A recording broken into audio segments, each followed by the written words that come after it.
biochemistry course, the lecture that you have already heard, but I'll try to redo the exercise on a different slant, different perspective, looking at the connection between physical processes and biochemical cycles, in light to understand and to appreciate the role of the ocean in the big picture of the climate change.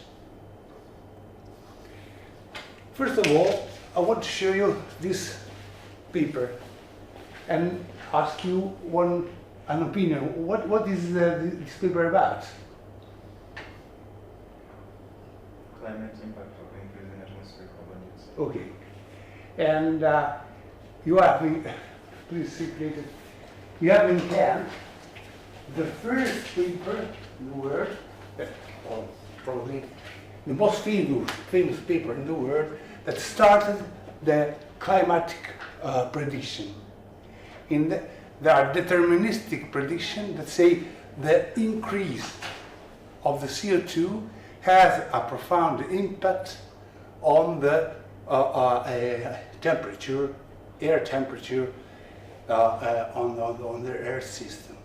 But what is important there is that even the first paper in the prediction, there is a very nice graph that shows the importance of the ocean as a sink of CO2 that has obviously the effect to mitigate the greenhouse, the so-called greenhouse effect of CO2.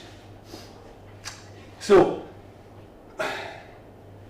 despite this is the first, you see, model paper on the climate, the history of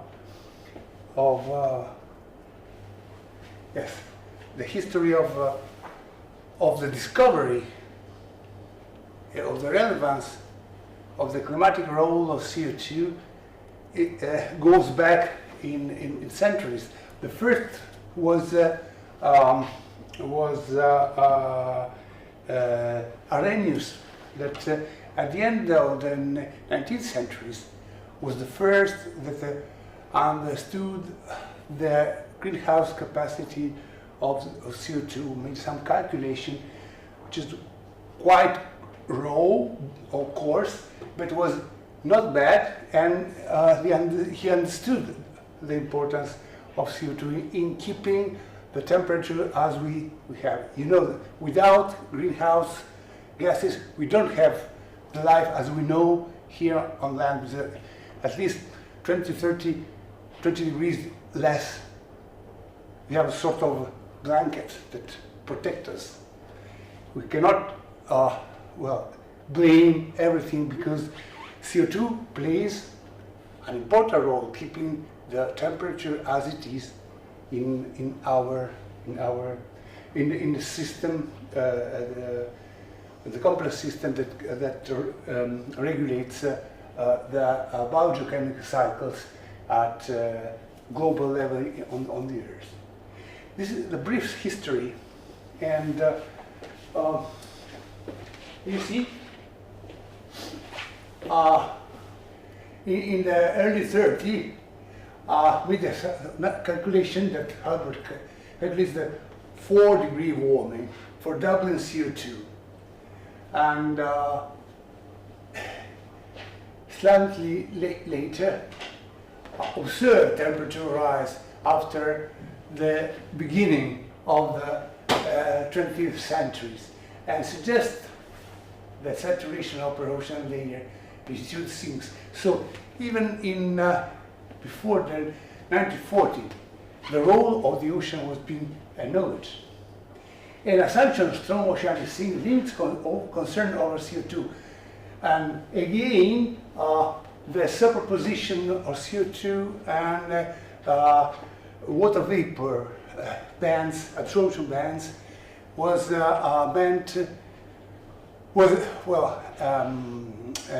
considered as not relevant for the increase of CO2, because in their perception at that time, water vapor was assumed to be the real greenhouse gas, and an increase of CO2 should not have any substantial impact in changing the temperature in the atmosphere. Two other important paper was on how ocean chemistry limits the uptake of CO2 from atmosphere.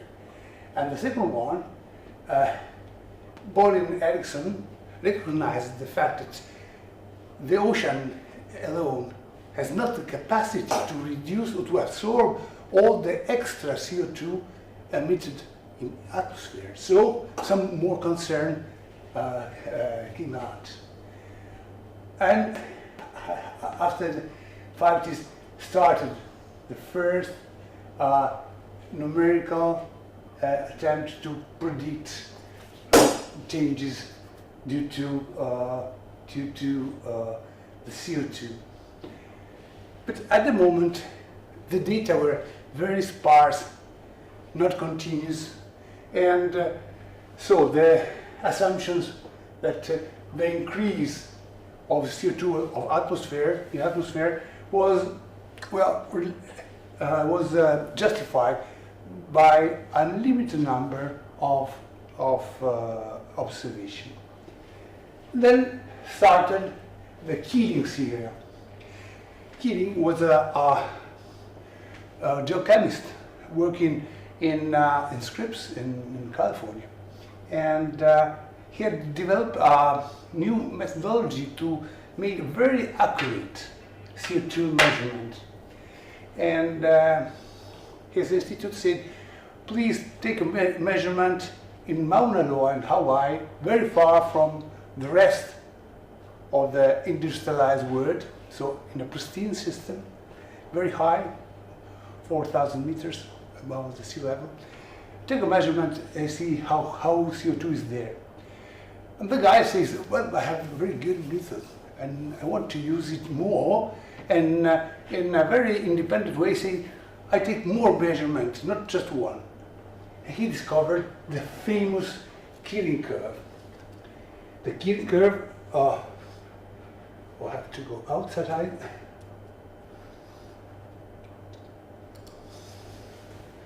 You cannot see it, okay, sorry. The animation doesn't work, no problem.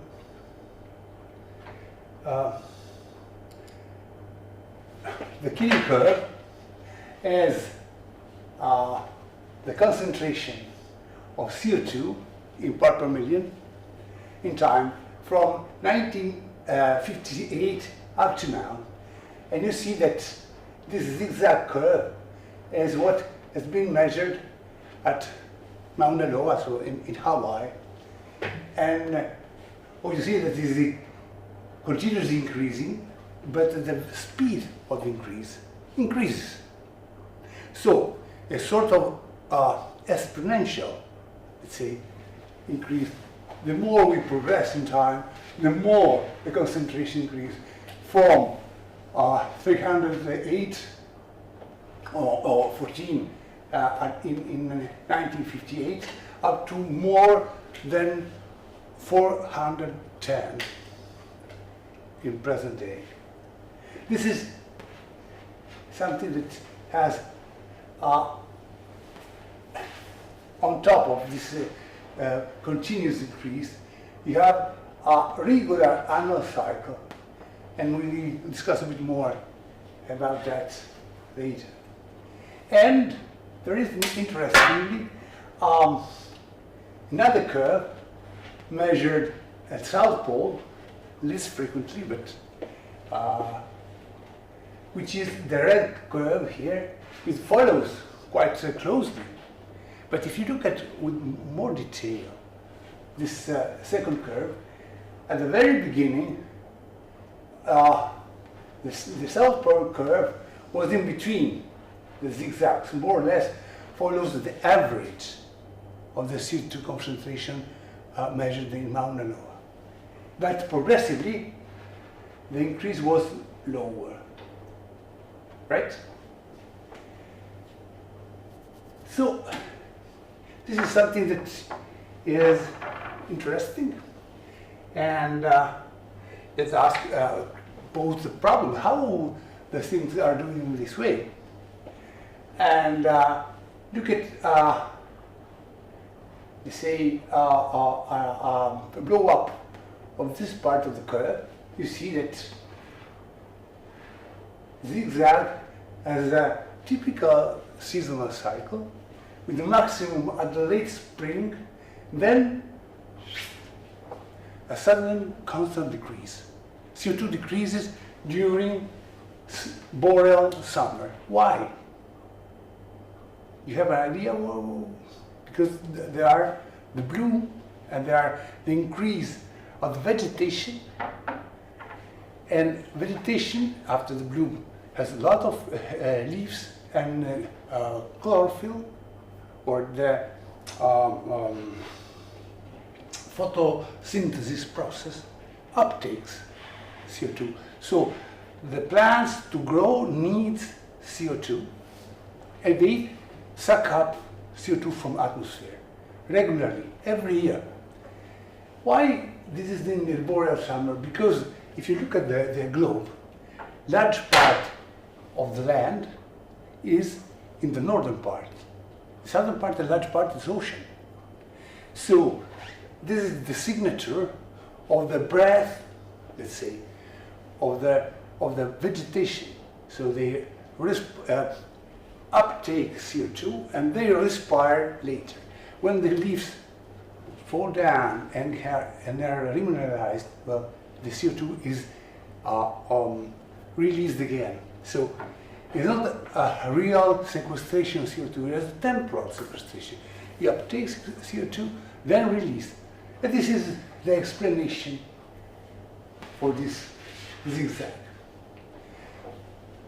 Good, but let's give a look more in detail. So up to now, ocean has no role. But if you look not only the increase, or the overall increase of the CO2, but the growth rate, so the speed of the CO2 increase. That's quite important. The black line represents the speed of CO2 increase or decrease. In general, you see the speed is always positive. You don't have negative. You don't have a decrease in CO2 in any case.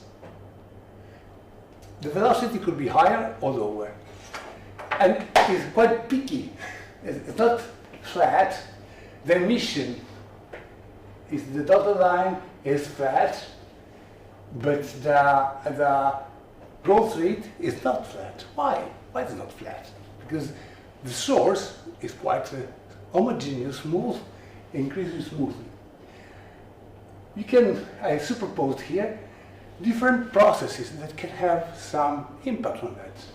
For example, this dotted line corresponds to eruption, volcanic eruption. Volcanic eruption obviously puts in the atmosphere ashes, also CO2, but the role of ashes is stronger.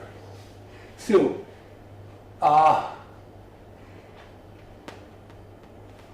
when you have ashes, you have a decrease of CO2. We'll be back, try to explain that. Instead, when you have El Niño, this is the gray bands, you have an increase of the CO2. Do you know what the El Niño is? Have you ever heard about El Niño? What is El Niño? Could you tell me in a couple words? It's the change in the wind stress or in the wind direction that results in the reversal of the normal heating patterns of the ocean surfaces. This is a typical equatorial process that takes in the equatorial Pacific that is connected to the southern oscillation that regularly, every some years, change the upwelling pattern offshore the Peru area. This has immediate effects on the overall temperature all over the world. So this change of temperature, we'll try to explain quantitatively later, has an impact on the CO2. And you correctly pointed out this is something that takes place in flip-flop, let's say. It's not a permanent, it's a temporary process. And this is clear that you have these events, which are not regular, but more or less every 3, 4, 5 years. This is longer. You can have.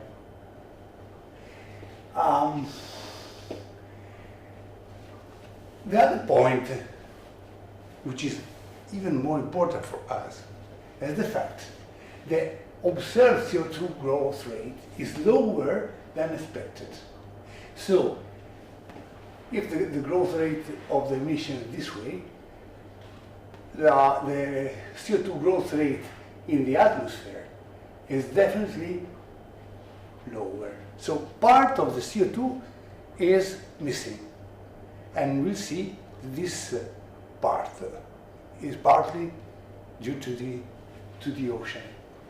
And again, you see the temperature is increasing when you have volcanic eruption. After a while, temperature drop. Here quite clear. Here quite clear. Here again. You see, Pinatubo was a very big eruption. For a couple of years, we have a decrease of temperature all over the world, not only in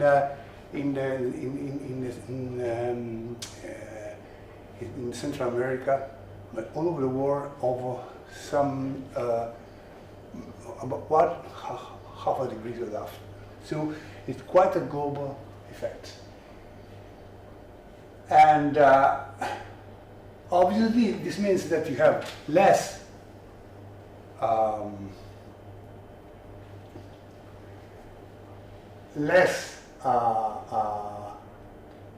CO2 in the atmosphere because of the capacity of the ecosystem to respond to these changes in temperature, but especially in radiation, because the effect was to shade the radiation. Okay, but we are more interested than in the land or in the, on the ashes process in what is the missing part that we suspect ocean is somehow partly responsible. To do this is to, as I told you earlier, to give a look globally at what is the carbon cycle, what are the major actors, major compartment in which you apportionate the total CO2 or carbon better in the Earth's system. And I prefer to speak about the Earth system because every compartment of the Earth is connected. Nothing is with a different time scale, that's clear, but every compartment, every pool of carbon is connected by different processes. Just give a look at what are the actors in the global carbon cycle. We look at atmosphere, then we have land, with the land biota, and the soil.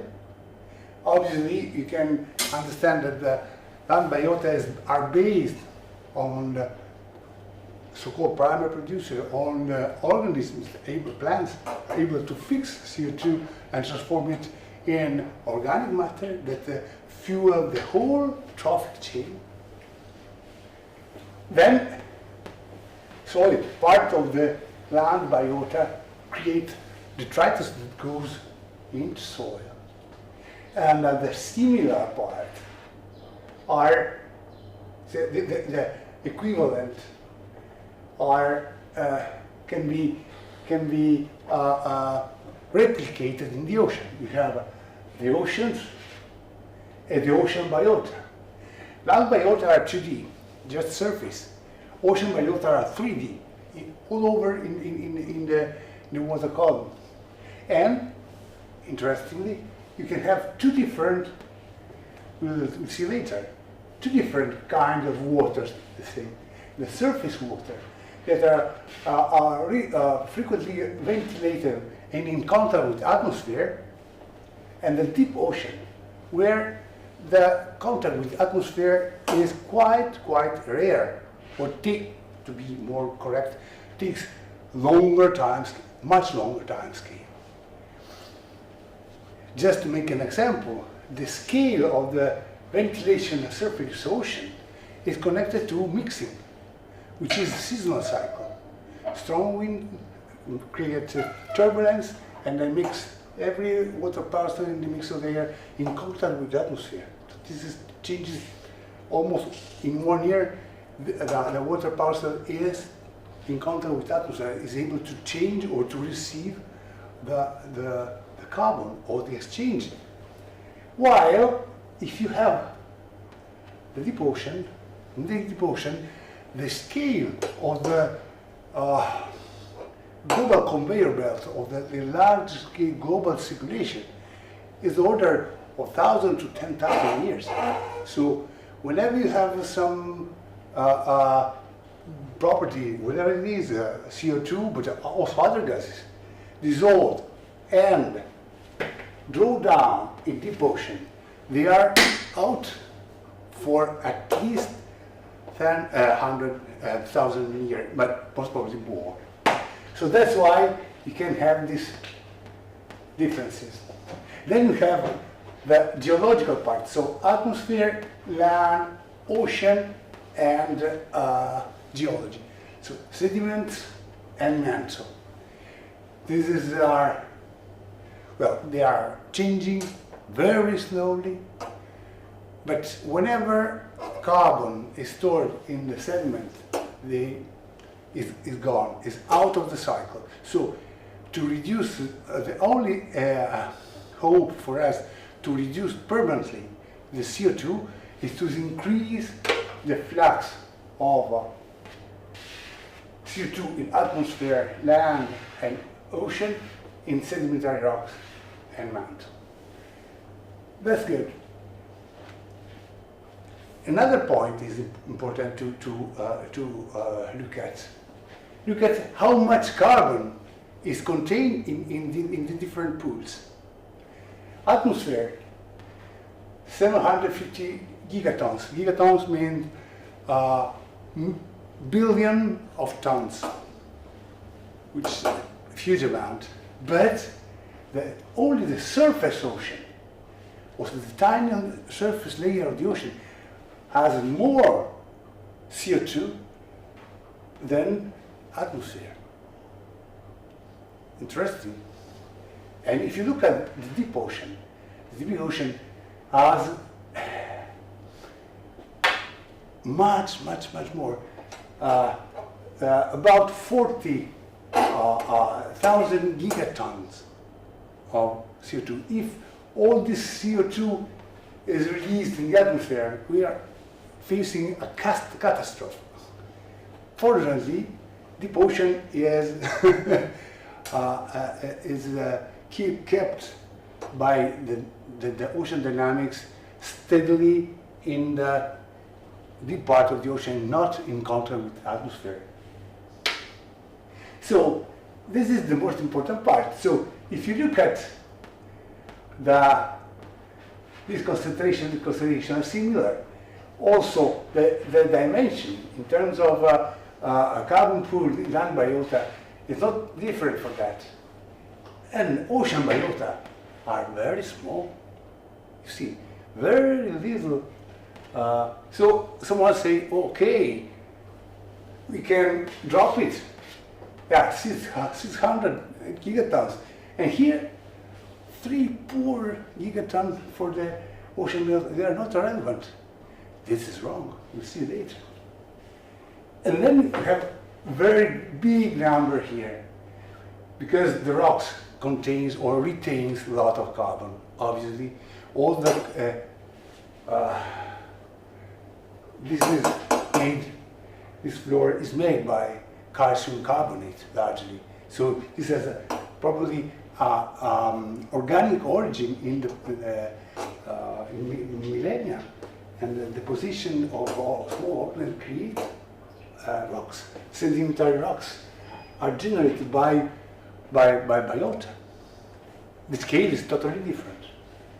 Okay, this is what regards the amount of CO2 or carbon in the different compartments.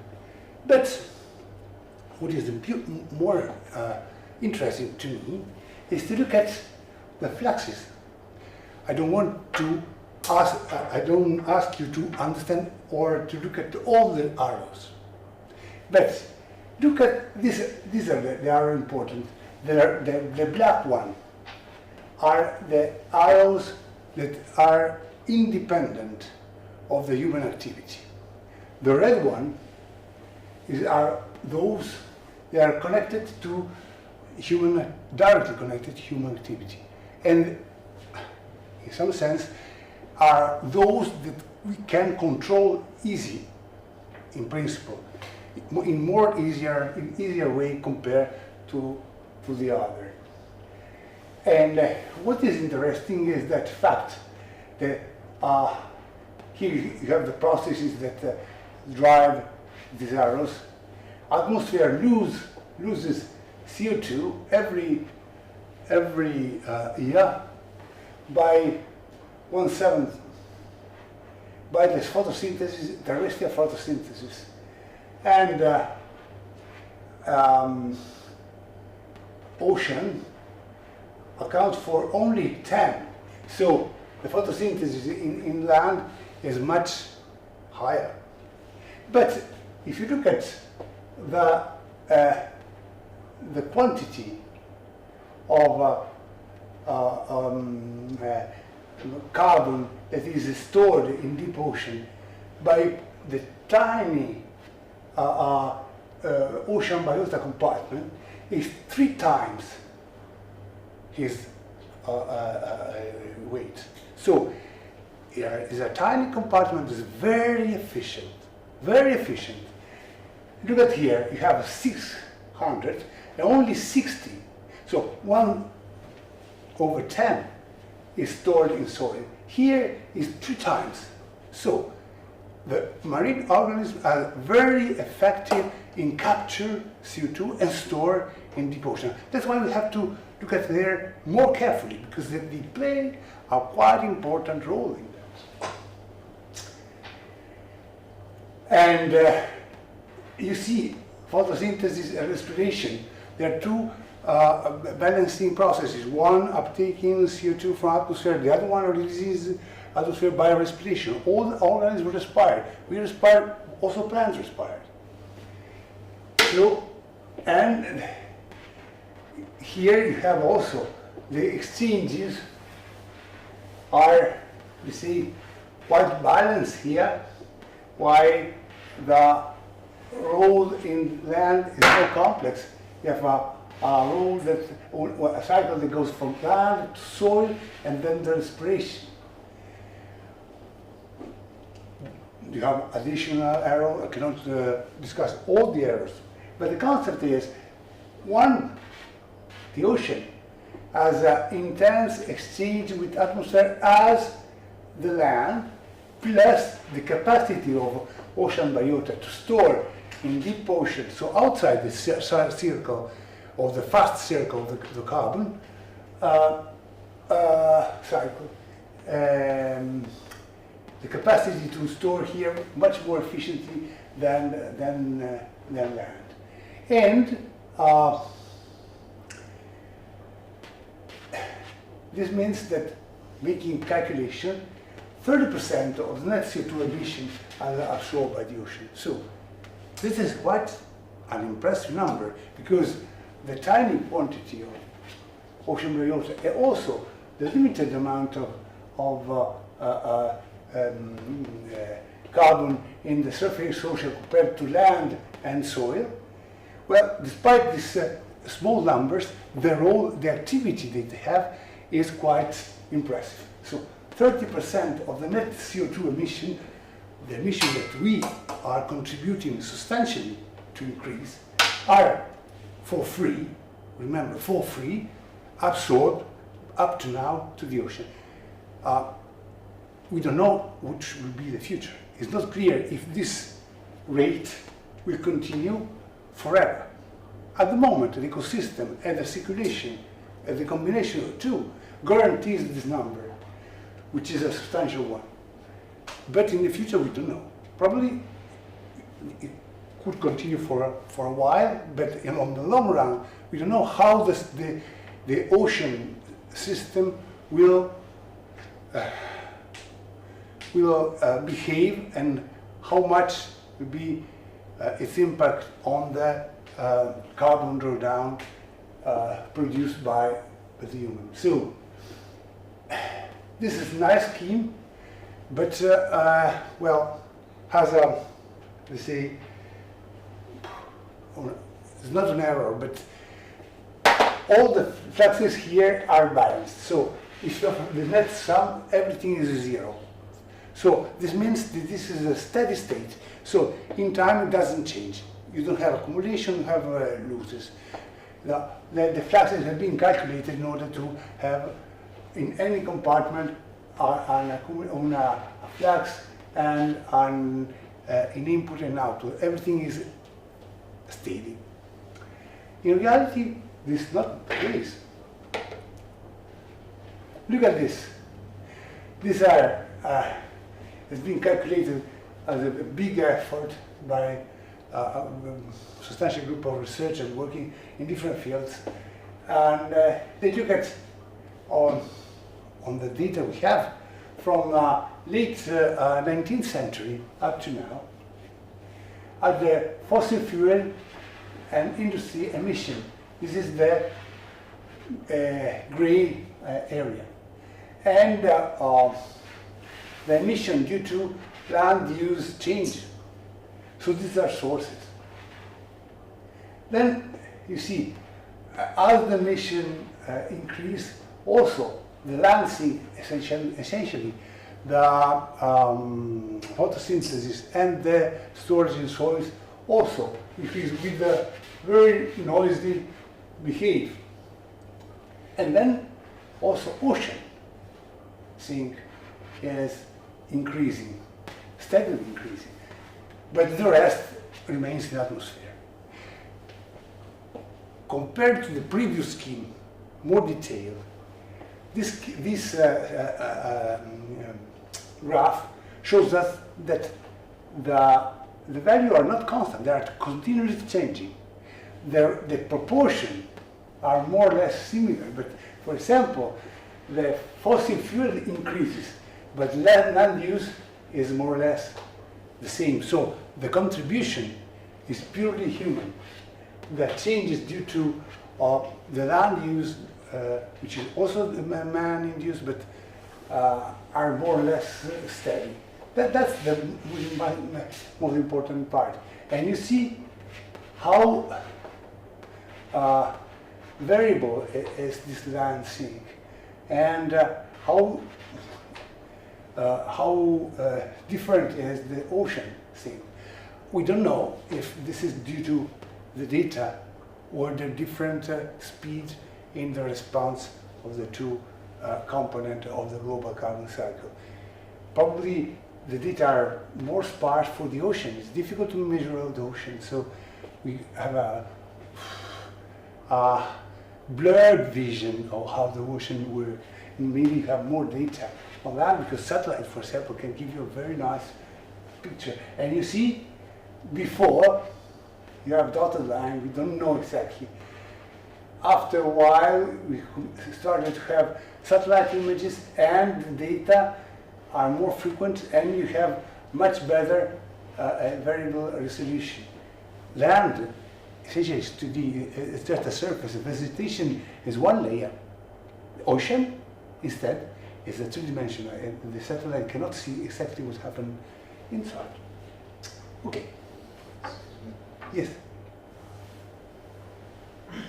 With the land sink, Yeah. in some places, for example, 1880, after Yeah. 1880 from Yeah. around 1900, land sink on the left-hand side, Yes. around 1880. 1880, 18, not 19, Ah. around there. It has a positive value. What could be the reason for that? Yeah, it could be. Well, I think, I didn't know exactly. The land is supposed to sink, to capture. But in this case, instead to capture CO2, it's supposed to release CO2 here. Don't ask me why. But we call them sinks because we are supposing that they are uptaking. The net effect on this, the global carbon, is to uptake CO2 from atmosphere. In this case, probably they have some evidence that the land released more CO2 than uptaken. I don't know why. I don't have any idea. But in this case, you're right. This is positive. This means it's no longer a sink, it's a source. How they calculate this at the end of the 19th century, I don't have the slightest idea. But maybe I'll check, and if I have some more info about it, I'll give you some update tomorrow or next. So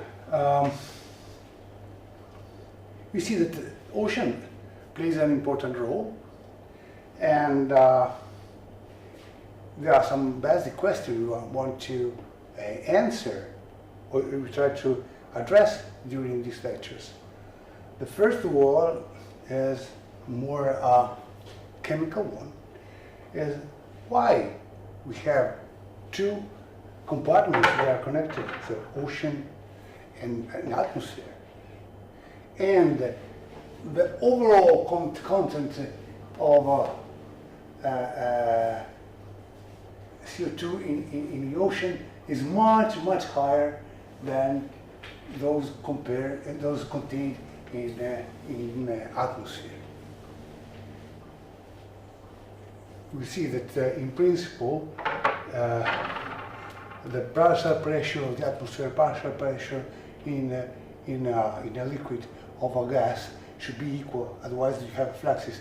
If you are steady state, the fluxes are zero, and the partial pressure, so the pressure due to the simple quantity of the gas contained in the atmosphere should be balanced with the same quantity in the water.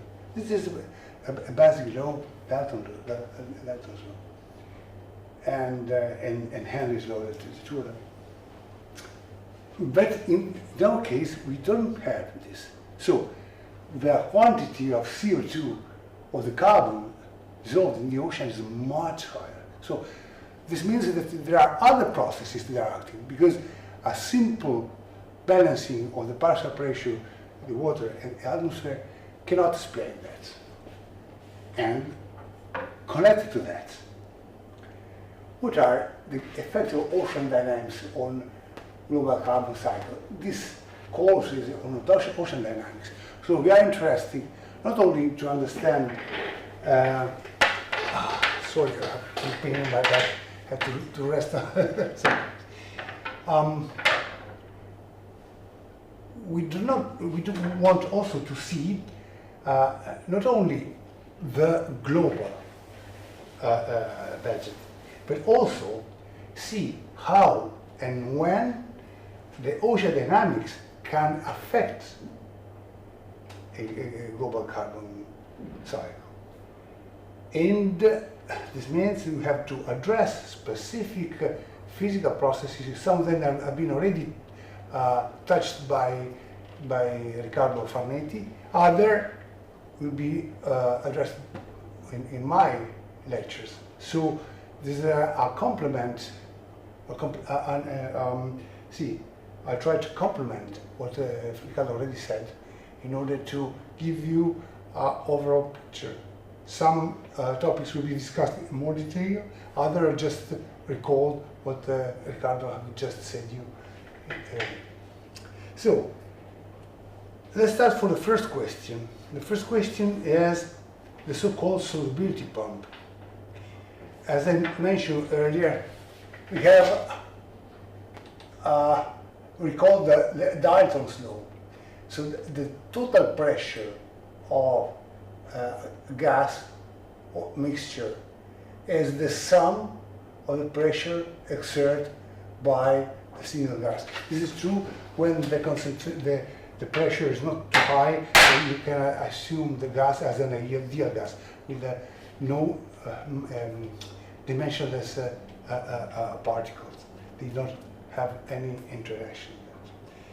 So you have atmosphere composed by oxygen, nitrogen, rare gases, and tracers like CO2. The sum of the pressure is due to is calculated as the sum of the single pressure head in the atmosphere. So it's a very simple linear combination of the pressure. And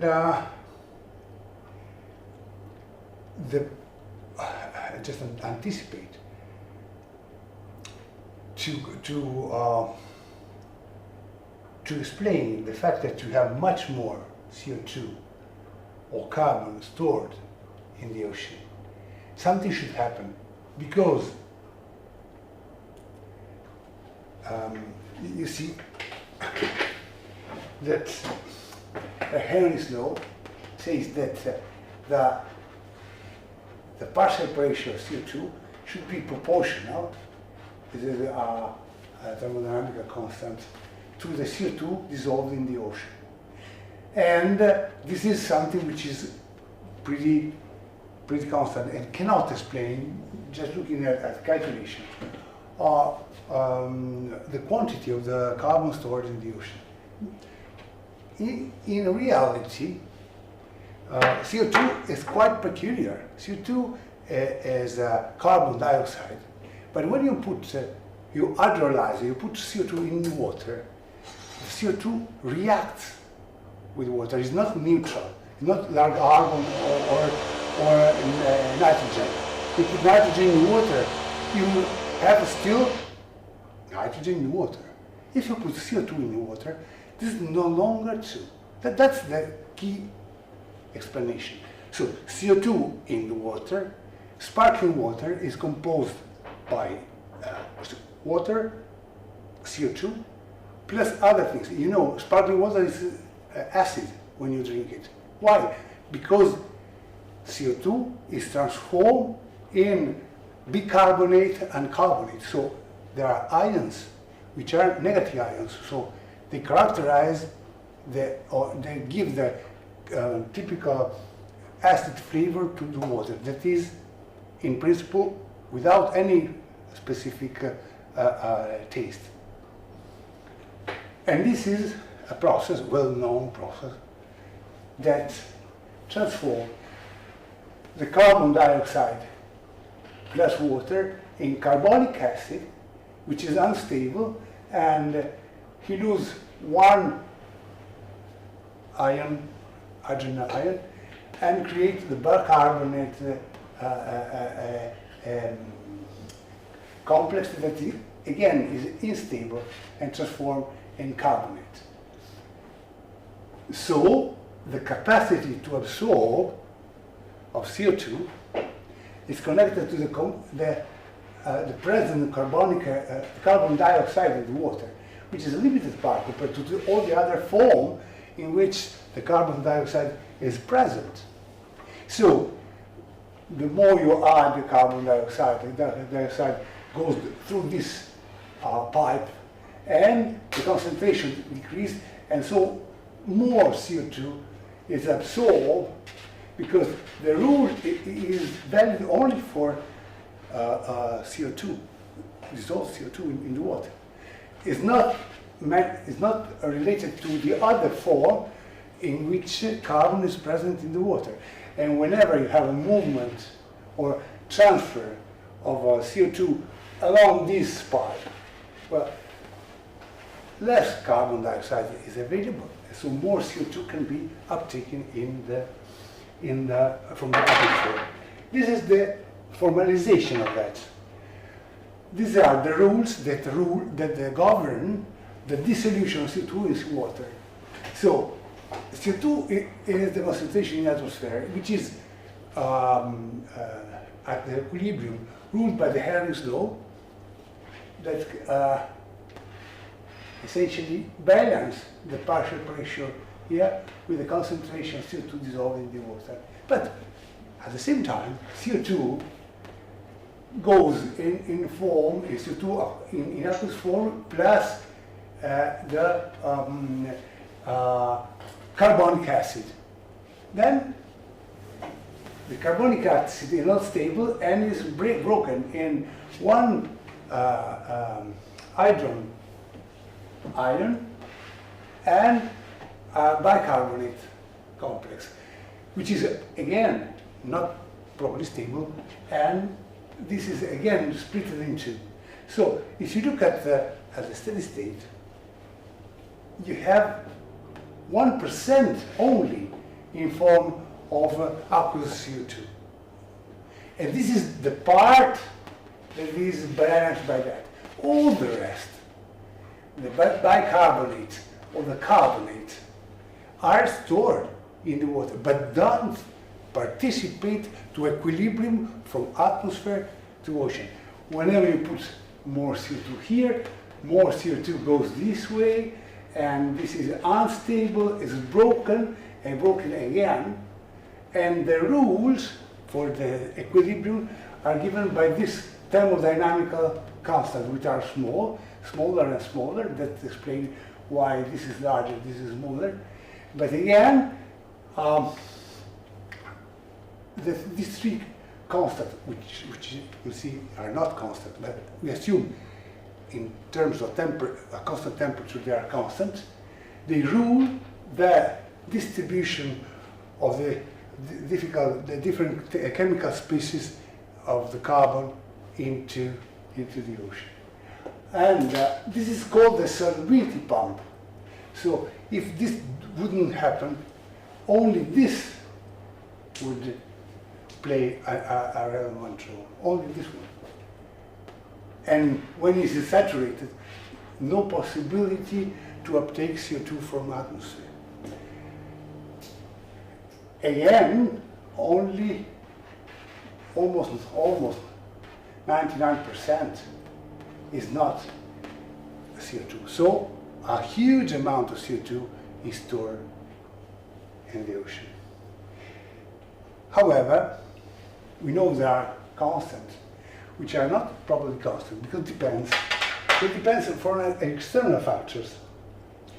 And let's first define the dissolved inorganic carbon. What is that? Is the carbon in inorganic form, so CO2, bicarbonate, carbonate. And we sum all the concentration available. This is more or less the 2,000 micromole kilogram of carbon, of dissolved inorganic carbon present in the water. But they are not homogeneously distributed all over the water. Even if in atmosphere the CO2 is much more regularly distributed, because it depends on two factors. So the constant we saw before are constant in fixed conditions. if the condition changes, also the equilibria changes. And what are the elements that affect the equilibria? What are the elements that modify the relative distribution of these three chemical species and in turn changes the equilibrium with the atmosphere? So that at the end define the total amount of DIC available. There are two. One is temperature. This is the map taken by satellite composites of surface temperature, sea surface temperature. You see that the temperature is no longer homogeneous, but strong gradient from north to south. But it depends to a slight extent, less effectively, by alkalinity. And also alkalinity has a map which is not properly similar to this one. Changes depends on the rains, depends on freshwater input and other things, upwellings and so on. But what is exactly alkalinity? Total alkalinity is set by the net charge contribution for the sum of the anions, so the negative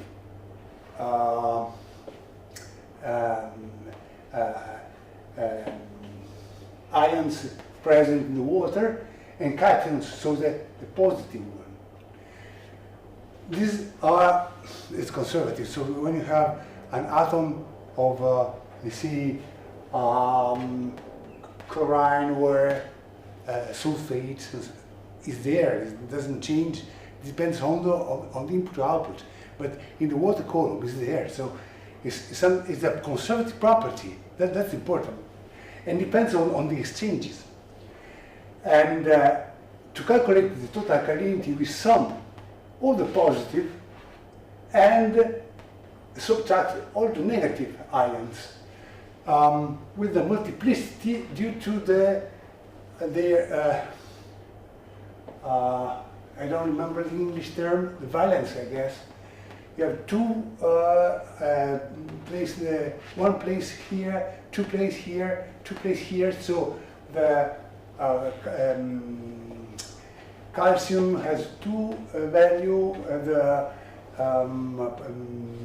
manganese are two value, and nitrogen are one. So you have to multiply by two the number of atom manganese and so on. So this weighted sum gives you the total alkalinity.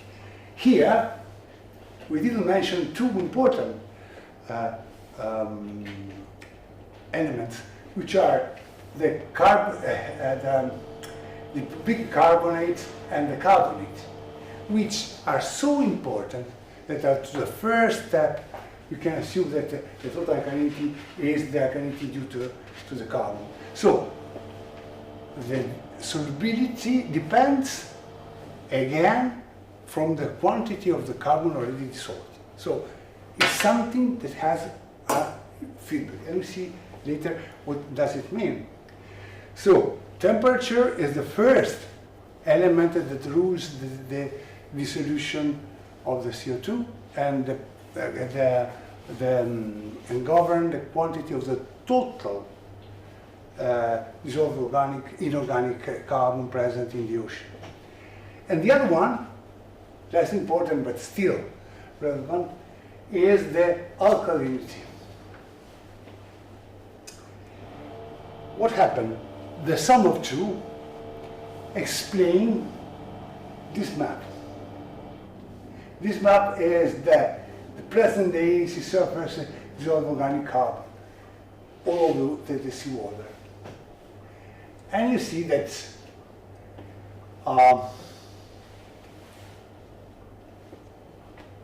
you have in extratropic, the surface water are cooler and a low alkalinity. In this case, temperature control the dynamics.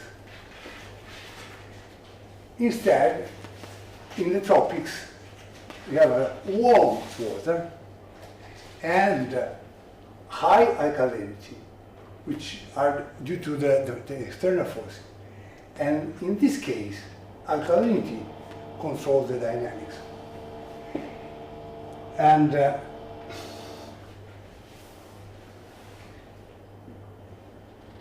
okay.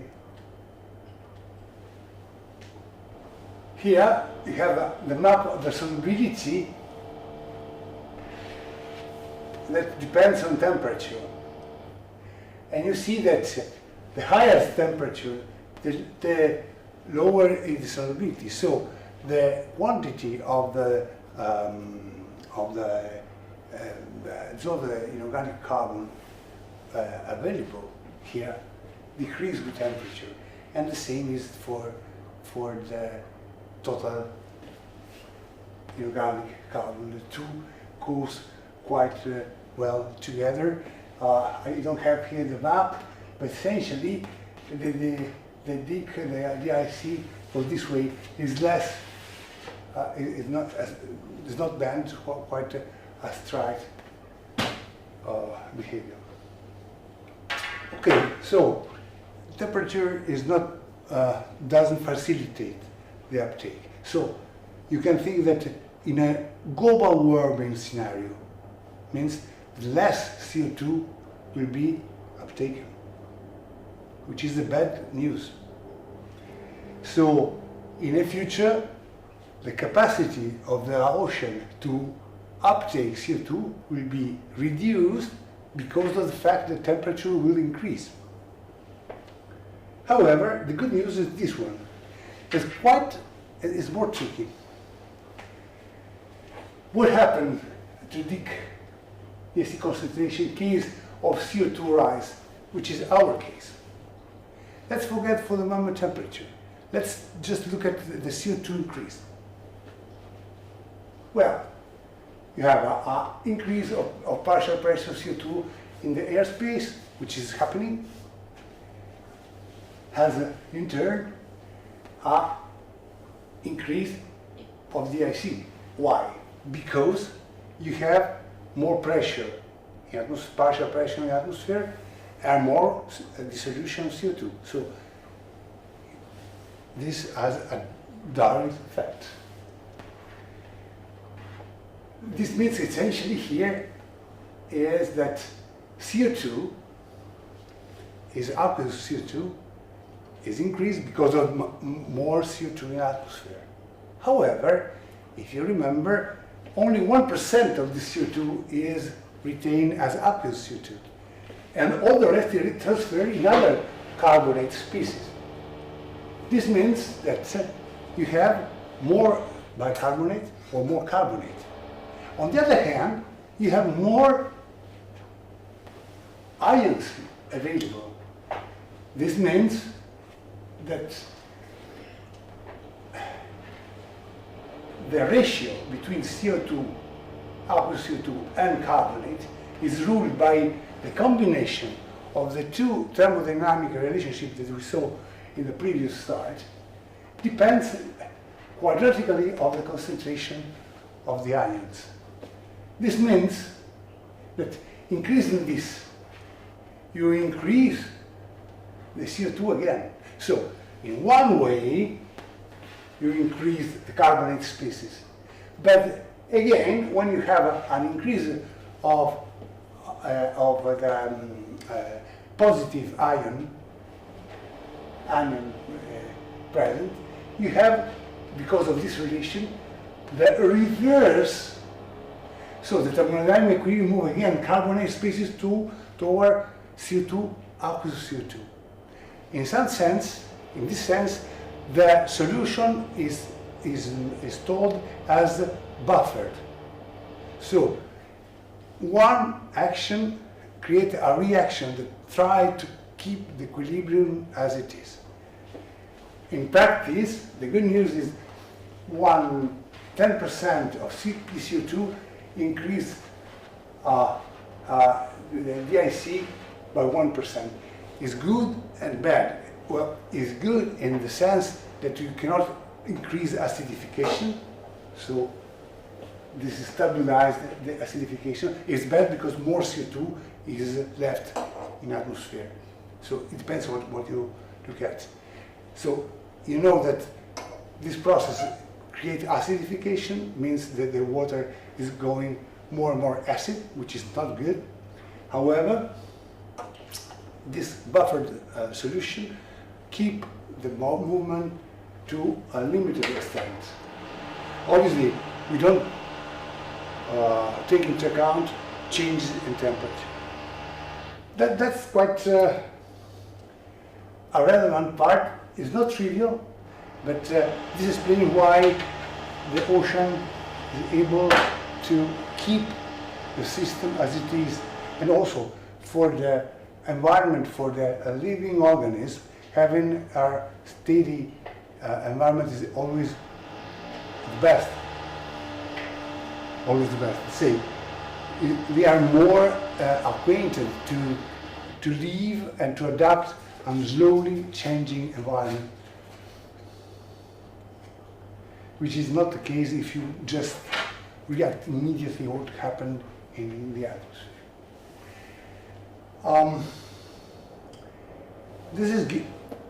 We saw that the ocean is not homogeneous. Besides of the fact that we have alkalinity and temperature control surface, DIC concentration, there are processes that involve the whole water column. So carbon is present all over the water column, not only the surface. And in that case, we have different processes that act on that. Not only the exchange with the atmosphere. Whenever you have the carbon inside the ocean, what happens? So the carbon is transported by physical processes. Obviously, we saw that surface heating and solubility forcing change the concentration. We saw that the solubility depends inversely by temperature. Red means that CO2 is the gas in the atmosphere when the surface water gets warm. That again, upwelling. You know upwelling. What is upwelling is?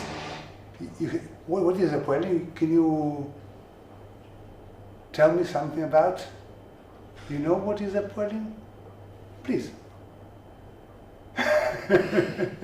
It's okay at the shores when the winds blow from land onto the surface. So as the surface waters are moved into the ocean, the water from below comes through. Exactly. There's one point. The wind goes along the coast because you have Coriolis effect. You remember Coriolis effect? Just bend your current this way and make a sort of spiral. And the average of the current is orthogonal to the wind. In theory, in practice never. But if you have a coastal a wind blowing along the coast, then you have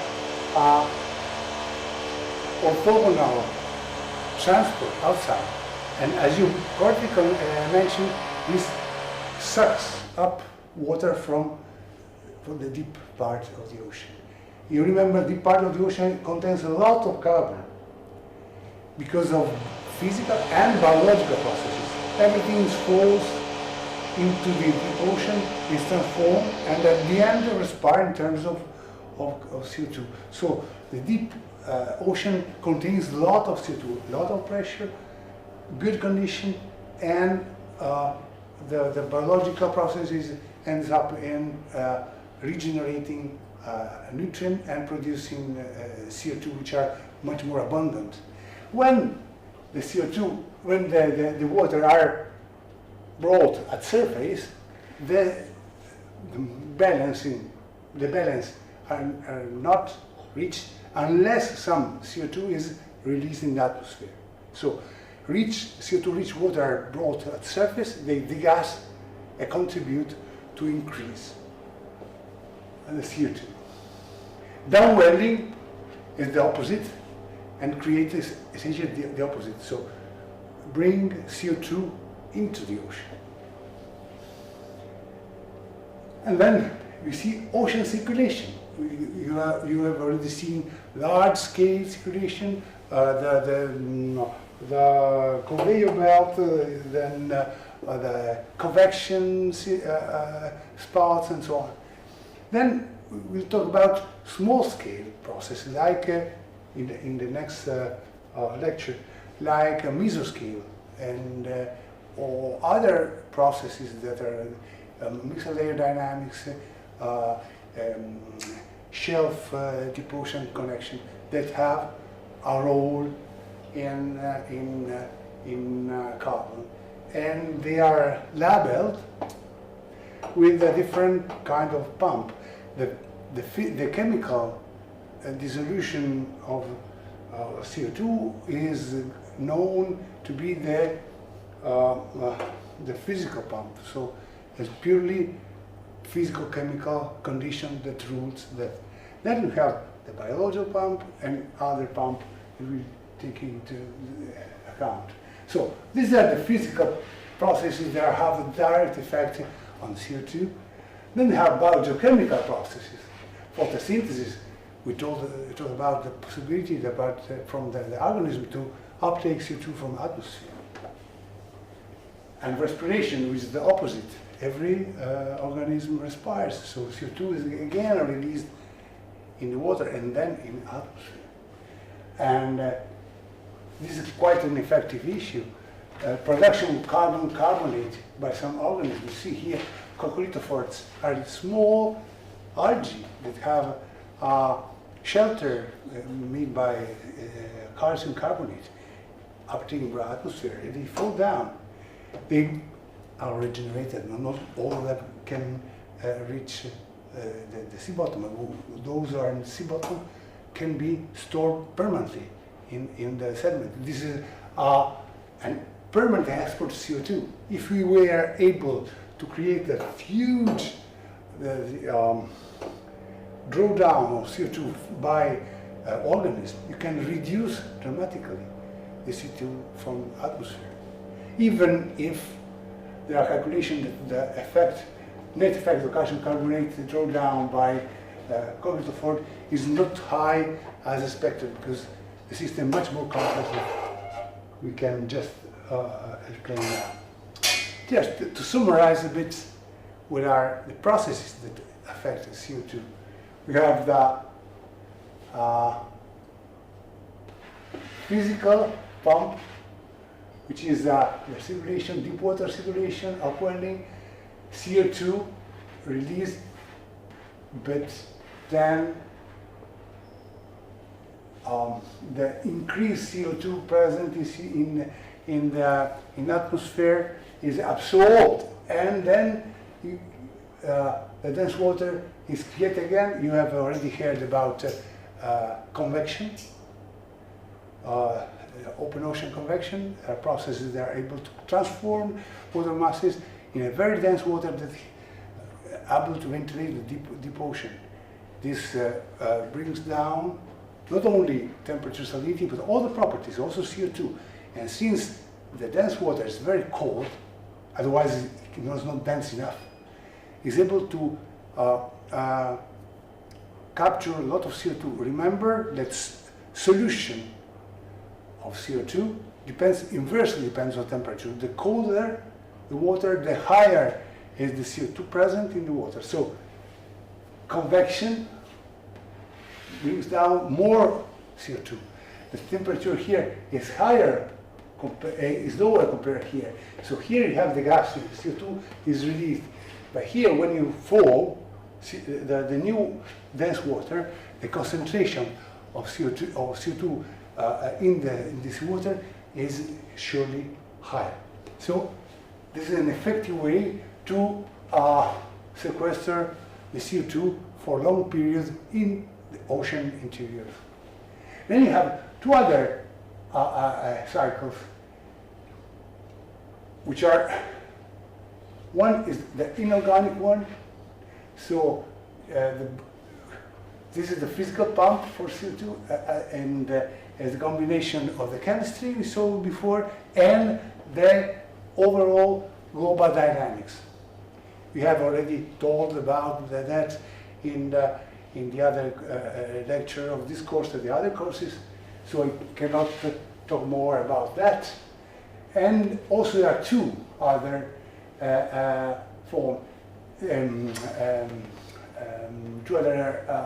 processes.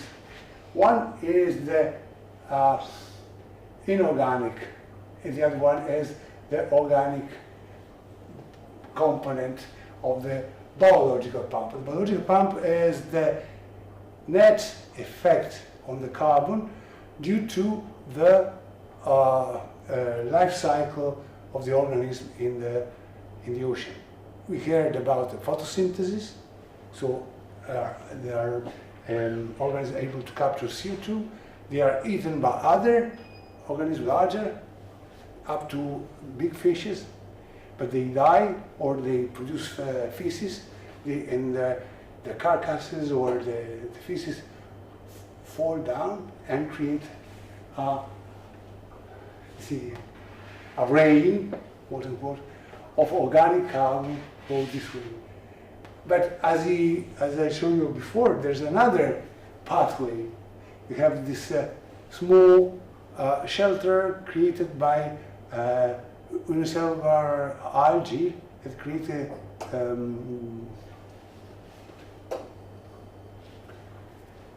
these are made by calcium carbonate, and when they die, this calcium carbonate directly falls down and contributes to the inorganic part. So to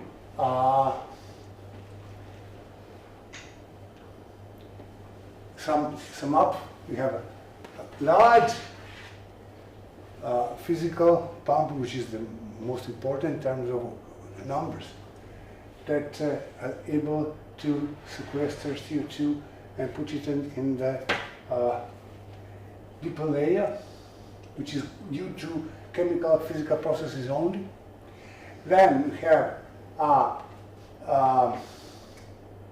biological pump that has processes that are able to contribute in terms of organic carbon and carbonate.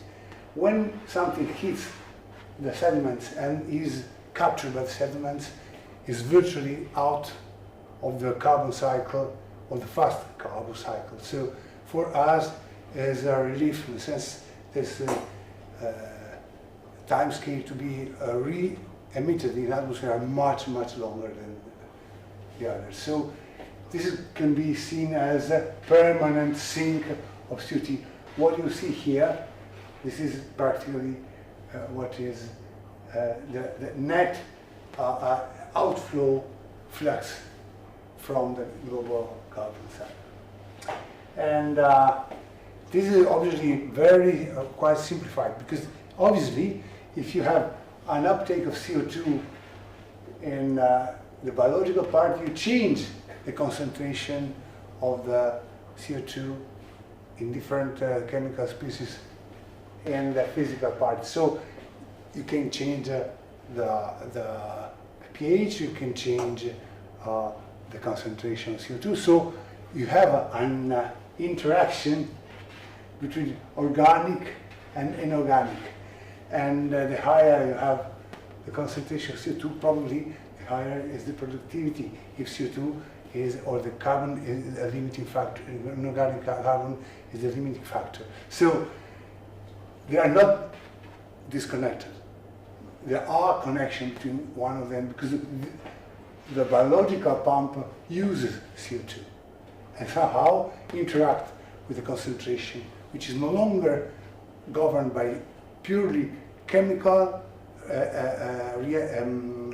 relationship and physical dynamics. But in principle, we can assume that these two pumps can work independently, and the interaction are second order, even if there are studies that tend to appreciate more the role of biology also in this large-scale picture given by the physical pump.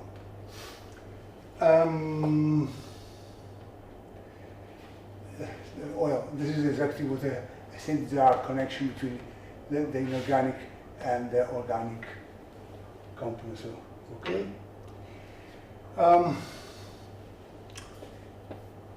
There are recent studies that show that the physical pump can change on a decadal time scale without responding to climate. So the viability is connected to external effects like volcanic eruption or El Nino events, but also to longer time scale to the changes in circulation. This is a very recent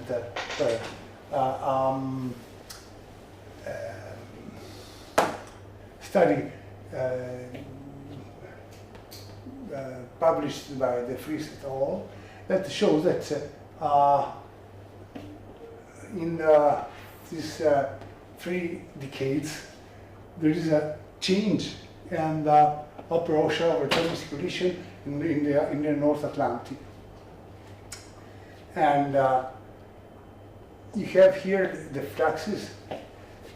This is CO2 going in, this is CO2 goes out, so uptake and degases, and this is the intensity of the meridional overturning. You know that the Atlantic has this meridional overturning.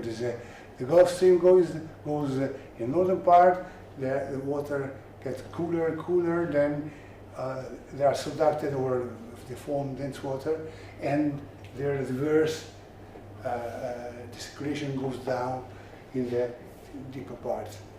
Obviously, in the 90s, the enhanced transport of surface water to the deep means an uptake of CO2. And you expect that the overall budget will decrease. However, the overturning brought the carbon-rich deep waters into surface, which then outgas. Compared to the previous decades, the balance tipped toward weakening on the carbon uptake. So even if in the northern part you have more CO2 drawdown, because of continuity, if you have water that goes down and bringing back and down also CO2, you have on the other side having more than deep water coming up and releasing the CO2, as I told you earlier, in the atmosphere. The net effect is a weakening of the carbon uptake. Instead, recently, everybody knows that the circulation, North Atlantic circulation, weakened and have a sort of plateau. And adding the effect of rising fossil fuel CO2 levels and the reduction in deep ocean carbon degassing create an increase on net carbon uptake. Also, you have more CO2 in the atmosphere and you have less decrease here, even if the flux here, the net uptake in the higher latitude is of the same magnitude or less compared before, because the overall overturning is less energetic. The overall budget is much effective. So it's paradoxical, but the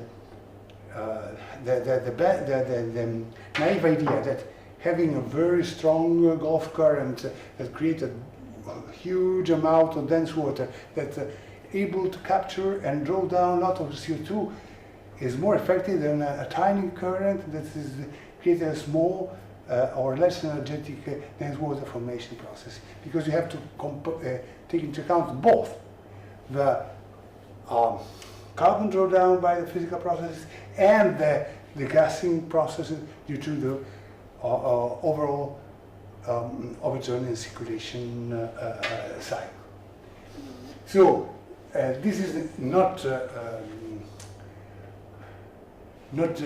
intuitive, but it's quite interesting to see that even if the circulation weakened, the overall uptake of CO2 increase as a net effect. Okay, and so just to summarize a bit, final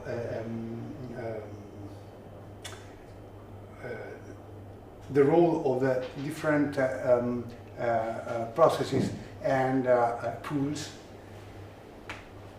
that will be useful for us for the future to understand how the physical processes interact with them.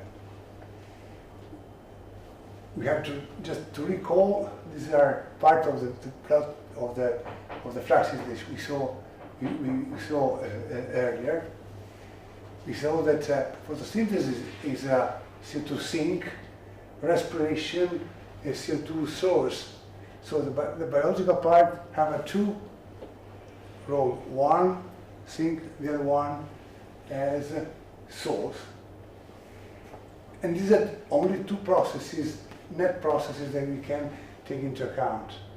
Then you have different pools in which the organic pump, so the biological pump, creates, apportionate the CO2 of the carbon available. So the particular organic carbon and this organic carbon is retain the carbon in organic form. So under these two, you see, pools, you can have all the particles, organic particles, living or dead, that are in particulate form. While these are the organic carbon present in dissolved form, so it's like a liquid. Obviously, this doesn't sink. It is passively transported by physical processes. So whenever you have describe the circulation, you describe the circulation and all the passive tracer. This is a passive tracer, for in this case, passively follows the circulation. So that's clear. If you study mesoscale or coastal current upwelling, then you know that DOC is moving along the general circulation.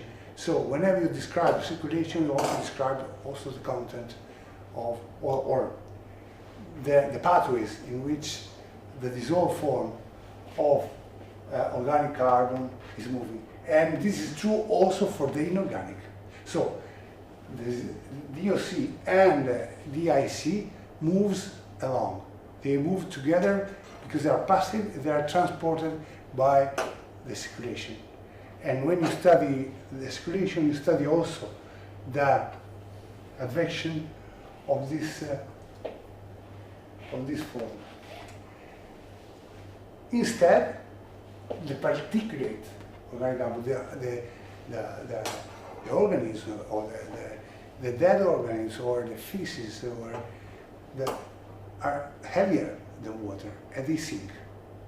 So they cannot be described purely by the circulation. You have to also take into account what are the relative weight in water, and which is the gravity force and the sinking velocity that affect that. This create a very effective way to transport carbon from surface to the deeper part of the ocean, even to the sediment. And unfortunately, large part of the organic carbon is in dissolved part. It's still floating, and a limited part, 1/10 roughly, is just in a sinking form, so in particular. To conclude today's presentation, as we give a look at the time scale. So now we spoke about the processes, the physical pump, the biological pump, the organic and inorganic component, the way this different pool of carbon are transported, they sink or they don't sink. But in terms of net effect on the global carbon cycle, what is important to understand also is how much time the CO2 uptaken from atmosphere is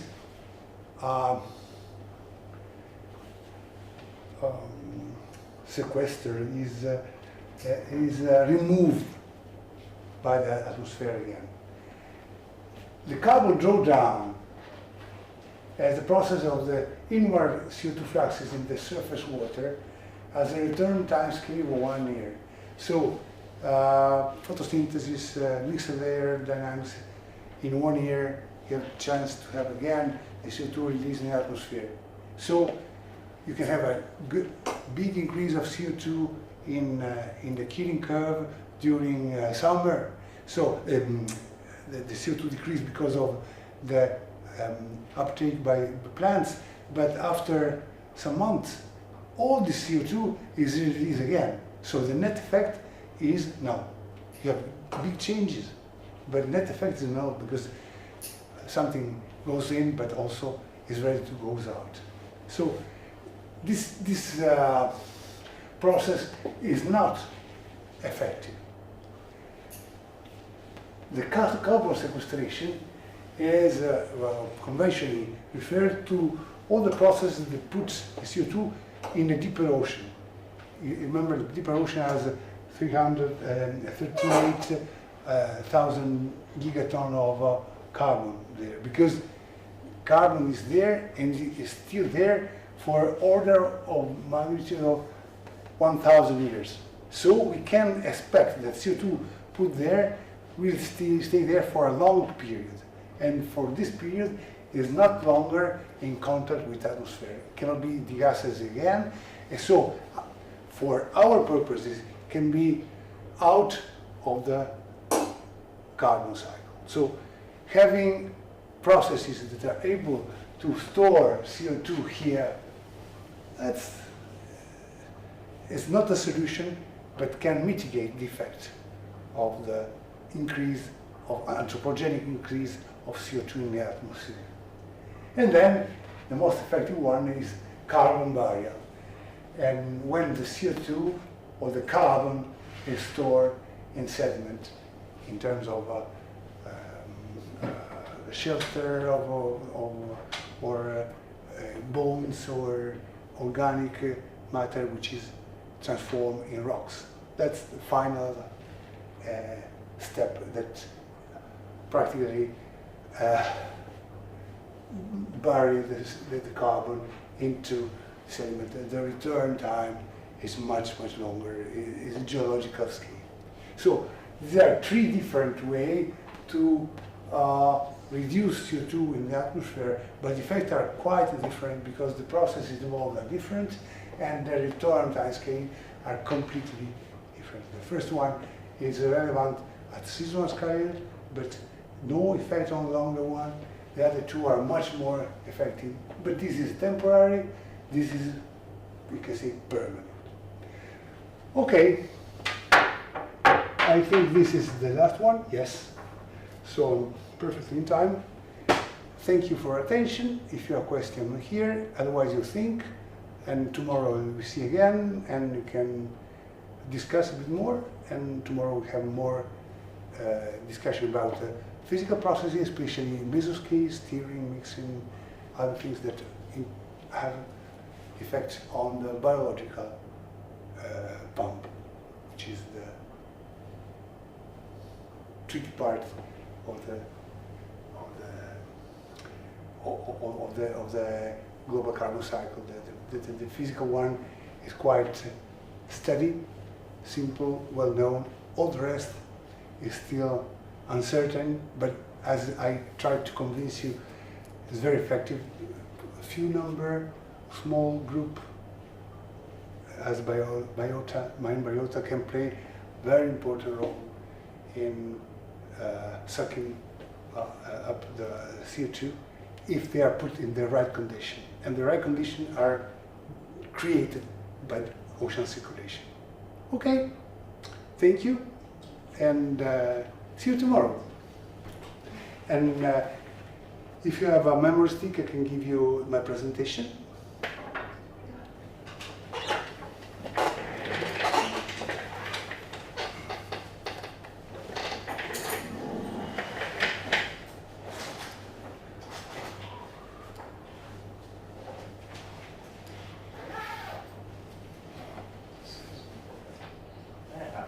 Yeah, sure.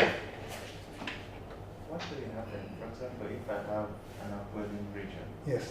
I bring up water, Yeah. which is rich in carbon. Mm-hmm. But I understand that those are areas that are rich for like fish harvesting or fishing as an economic activity. Yes.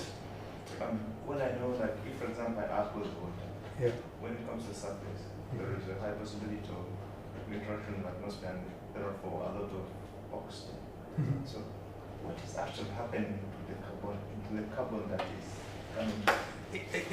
It depends on where the upwelling takes place. For example, in equatorial or tropical upwelling regions, the temperature of the upwelling water gets warmer. So the carbon, the inorganic carbon, is the gases. So the concentration is in this water is higher of the equilibrium.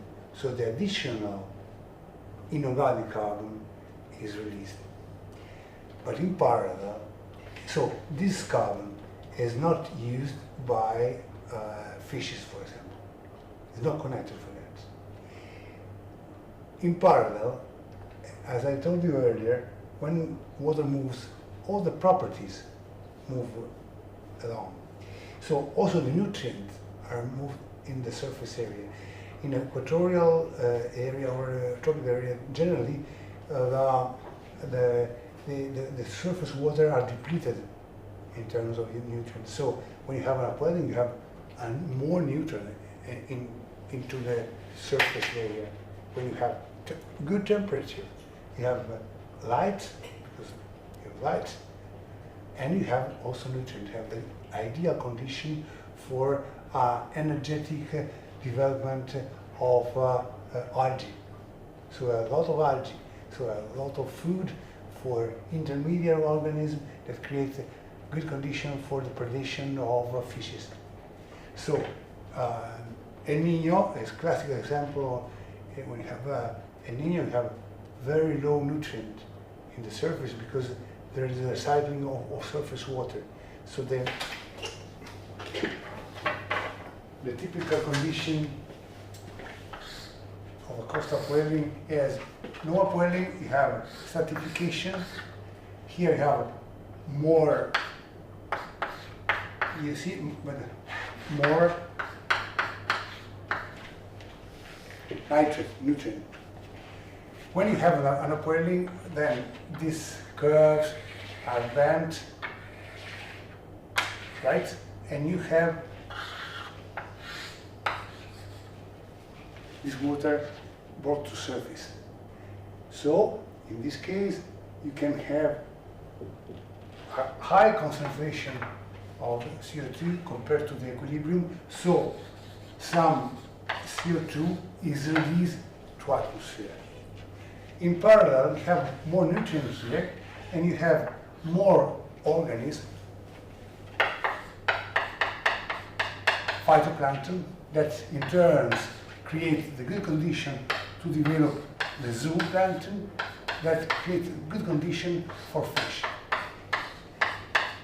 And in this case, the CO2 used is not relevant. What is relevant, because it is abundant, but what is important is that to start here, the phyto, you need the input for nutrient. Without this, phyto cannot start. So upwelling regions are rich not because of inorganic CO2 or organic CO2, but because this process brings at surface what is the limiting factor for the growth of the food chain.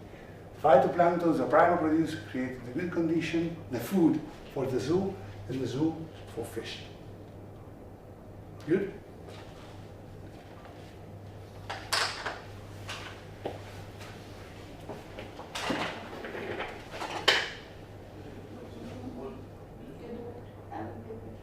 Doesn't work. Okay.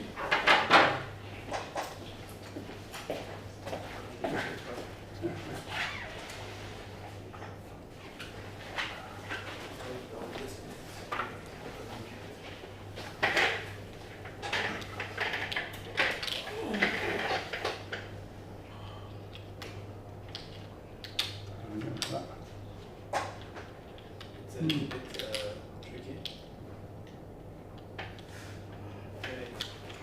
Um,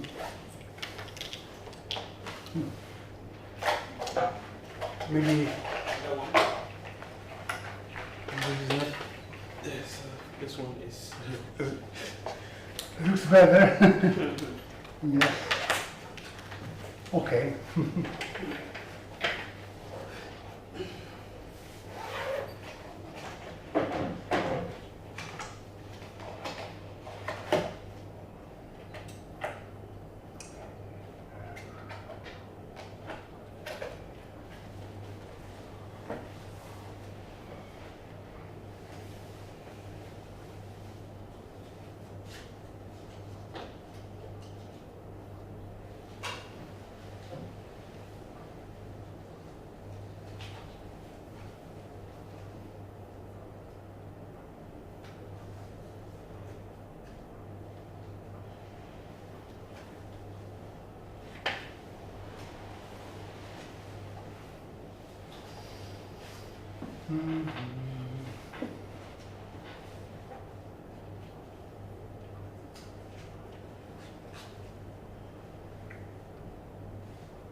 I put in PO folder. Outside, we can make another folder. Yes. It's OD. OD. OD. OD. Okay.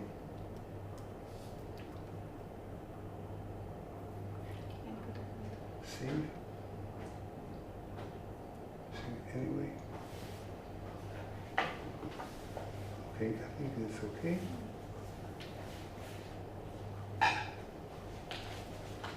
Just check. You never know. Yeah.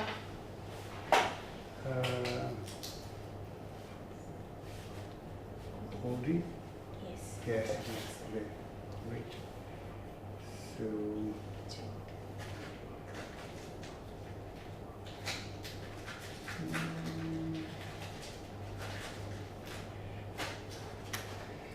how much did you talk about inorganic carbon cycle in biogeochemistry course? Did you have any lesson about that? I think we're still taking classes. Mhm. I hope that just not duplicate too much, but it's good to me to have some background in order to, if you have a chance to have again another different vision on that is good. It's more physical, less biogeochemical, but it's important to have some basic knowledge of this system in order to appreciate the role of physical force. And that's why it's an introductory lesson, then that one was more oceanographic oriented.